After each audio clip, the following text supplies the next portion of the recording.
Bienvenue, je vous avais promis, on va configurer le protocole SSH sur un routeur Cisco 4300. Alors, c'est aujourd'hui. En tout cas, je vous encourage de liker, de vous abonner et aussi de partager. Laissez aussi des commentaires si cette vidéo, ça vous fera du bien. Alors, si vous aimez aussi le contenu, pourquoi me donner aussi le retour? Ça nous fera énormément du bien pour améliorer encore le contenu. Alors, sans plus tarder, on commence. Alors, ça c'est un peu les diapos que j'ai préparé pour vous. Si vous avez besoin de ça, vous pouvez laisser votre adresse email. Je pourrais vous envoyer ça. Ok.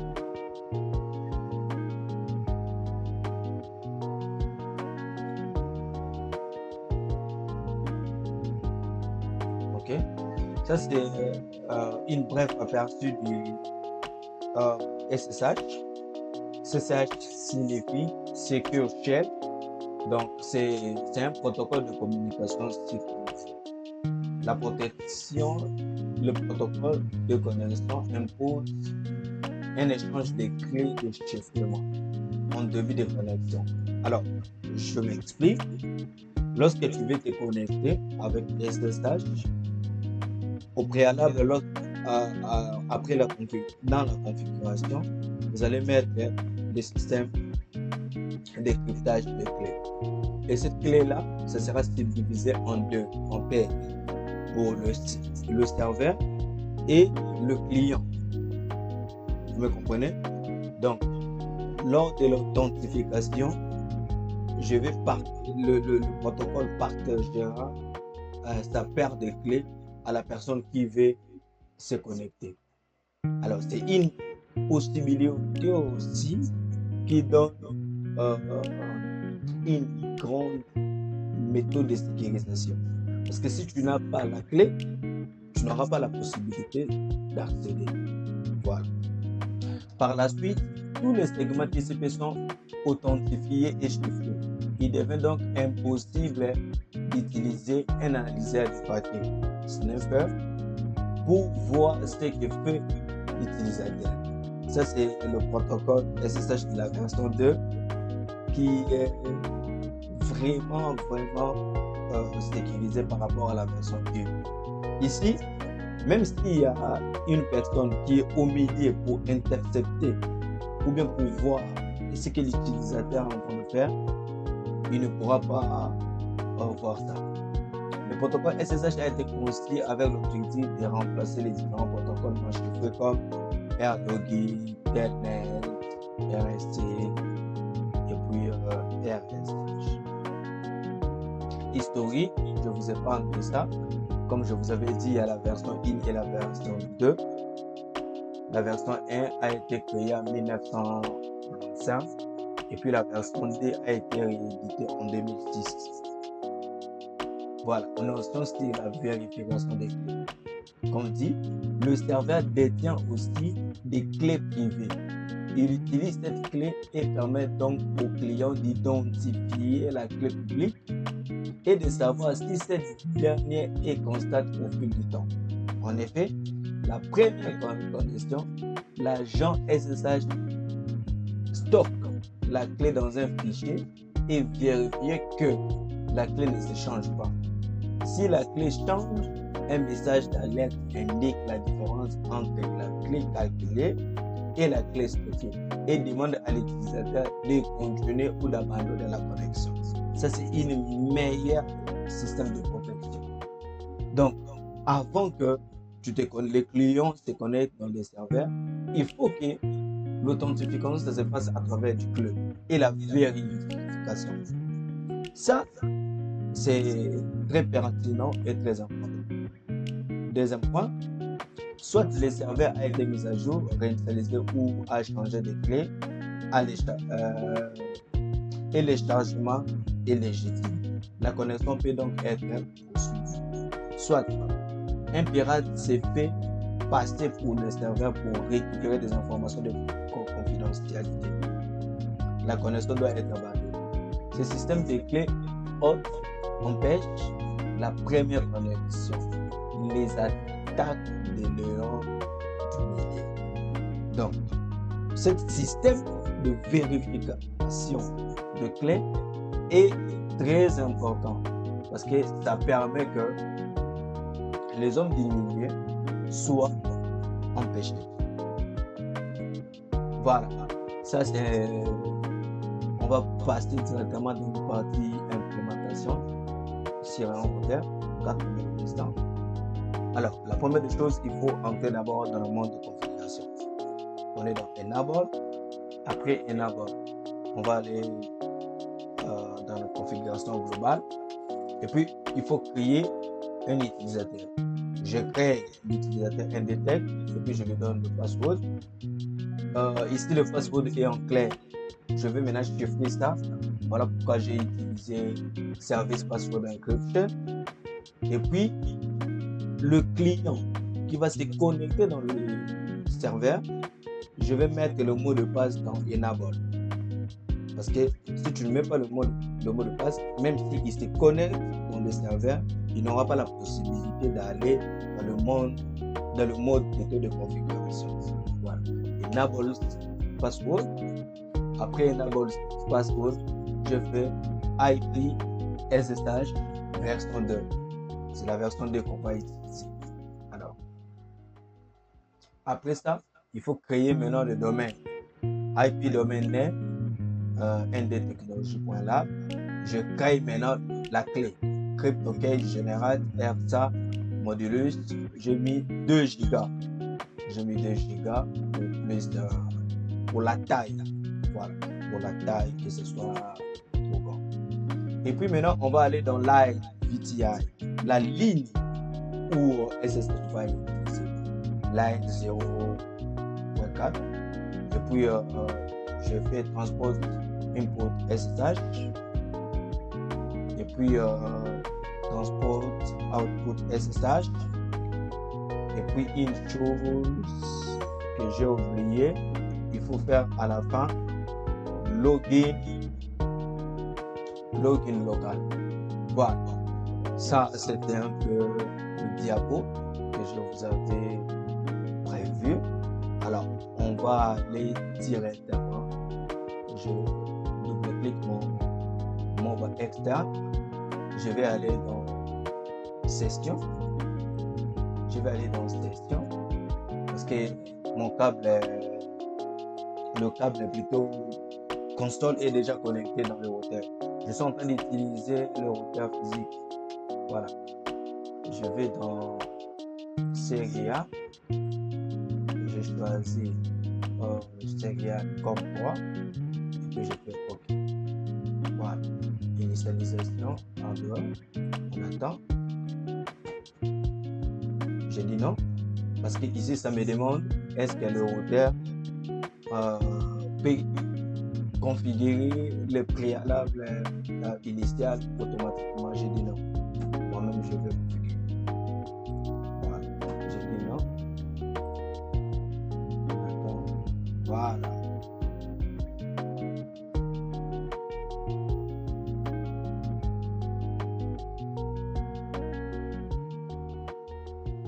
Donc, ça change les étapes. Ça, c'est app. C'est GW 00, c'est ce qu'on va utiliser pour mettre l'adresse IP. Et d'ailleurs, GW 00, ça change celle-là. Ce n'est plus ouvert.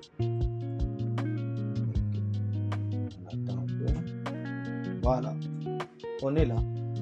Le routeur est vierge, vide, il n'y a pas de configuration à l'intérieur. Alors, la première des choses, on va aller dans Enable. Confter. La confter ici, comme nous avons vu dans le diapo, on va créer l'utilisateur. Username, Indetect, on met password. Je dis 623. Je fais OK. Voilà. J'ai créé l'utilisateur. je renomme le routeur. Hostname, je dis routeur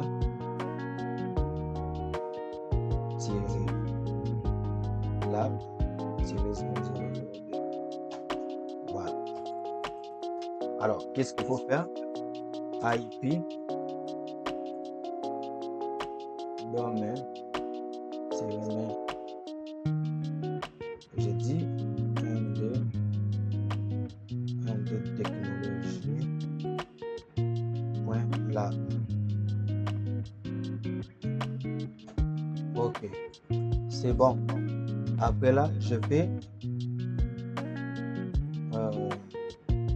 service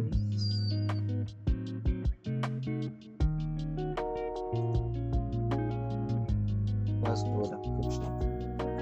Ok, j'écris enable password. Je mets toujours le même mot de passe. Ok, c'est bon. Qu'est-ce qu'il faut faire? Il faut mettre maintenant l'adresse IP. Ou soit, je peux faire d'abord SSH, IP, SSH, version 2. Voilà, la version 2, vous allez voir le message, voilà ce qui please, create XDK to enable SSH. Voilà, j'ai fait un crypto. Ok, create crypto.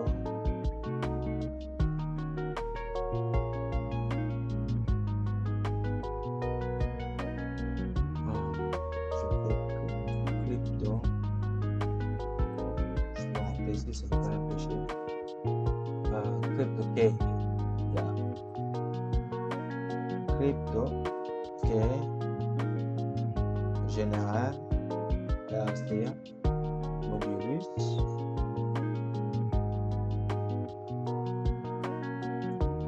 voilà 2048 c'est 1024 kd c'est 2 gigas. Voilà. Ok, la clé est créée. Vous allez voir ici que enable SSH 2.0 has been enabled. Voilà. On continue. On va maintenant dans interface gigabyte 0/0. J'entre là-bas. Je fais nos stats pour allumer ça. Alors, je fais IP adresse. Voilà, l'interface est déjà allumée et app. Voilà. Vous avez vu, c'est app. IP adresse, je mets 192.168.1.103. J'espère bien. Yeah. Donc, 104. Parce que le routeur 101, 102. Plutôt le switch 1 c'est 100, switch 2 101, routeur 1 c'est 103, ça je pense que c'est 104. 255, 255, 255.0. Ok, et puis je fais exit. Alors je pars maintenant dans live VTI 04. Ici qu'est-ce que j'ai fait? Transport input SSH et puis transport output SSH. Alors je fais login local. Ok, c'est fini. Je fais exit, do right pour sauvegarder la configuration. Voilà. Ok. Je ressors mode initial pour essayer un peu de vérifier. Show IP interface Brave. Voilà. Gigabit 0/0 Ça, c'est l'adresse IP. OK. Statut, c'est app. Protocole, c'est app. J'ai fait show SSH. Voilà. Donc, ça dit que ça, c'est running. Donc, c'est en configuration en cours. Je fais show running. Running config. Voilà. Ça, c'est le host name. Host name. Ici, c'est BTI. Password, c'est encrypté. Ça, c'est bon. On dit IP domain name and detect malab. Here's the username. OK. C'est bon. Alors, qu'est-ce qu'il faut faire? Il faut essayer un peu de vérifier ça. Je viens ici dans router 1 pour savoir réellement si l'adresse IP, la connectivité d'abord. Tout ça dans le switch 1 pour vérifier la connectivité. OK. Alors, je viens dans switch 1. Voilà. Ça, ça me donne par rapport à ce que je vous avais dit. Ce que je vous avais dit par rapport à SSH, la paire du clé. Voilà. Yes. Je mets OK. Je suis déjà à l'intérieur. Ça, c'est mot de passe enable.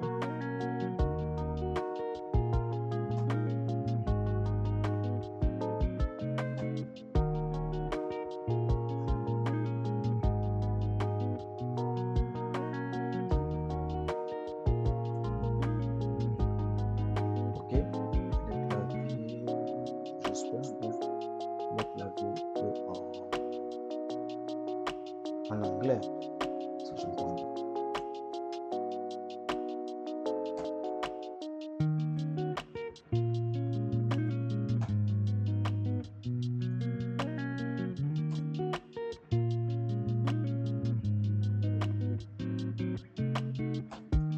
Voilà, je suis à l'intérieur. Je fais ping 192.168.1.04. Voilà, la connectivité là, ça passe 5.5. Alors, on va fermer maintenant l'utilisation de la CAP. Je ferme ça. Je viens ici, session. Je prends maintenant SSH. Je fais 192.168.1.104. Paf. Voilà. Toujours l'identification d'abord. J'accepte. Je fais un detect.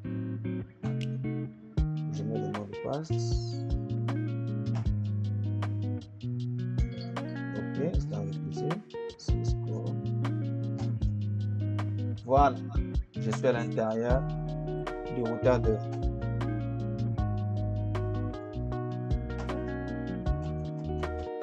Voilà. Donc, la connexion, ça marche très bien, très bien, très bien, très bien. Donc, c'est ça ce que j'avais pensé à vous montrer. La configuration du SSH sur un routeur de la Cisco de la série 4800. Alors, je vous encourage de vous abonner et de partager aussi la vidéo. Pourquoi pas laisser aussi des retours. Ça va nous aider à mieux perfectionner encore le contenu. Abonnez-vous, partagez, likez et ça nous fera énormément du bien. OK, bye.